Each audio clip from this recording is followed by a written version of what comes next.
Audi proposait déjà des hybrides normales dans sa gamme. Avec la 3 Sportback e-tron, Audi lance sa première hybride rechargeable capable de rouler jusqu'à 50 km à l'électricité seule et à une vitesse maximale de 130 km/h. Le moteur thermique n'est autre que le 1,4 litre TFSI de 150 chevaux et l'e-tron développe en tout 204 chevaux en cumulant l'essence et l'électricité. L'e-tron est une traction et n'existe pour l'instant qu'en Sportback.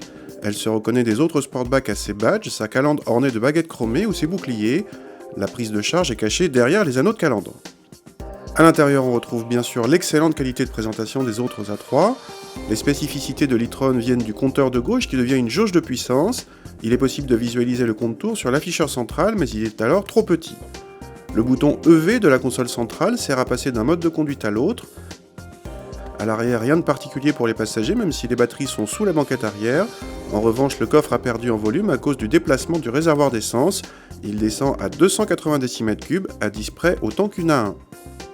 Par défaut, la 3 e-tron démarre toujours en électrique. Vous pouvez appuyer franchement sur l'accélérateur sans démarrer le TFSI, à moins que la batterie ne soit vide.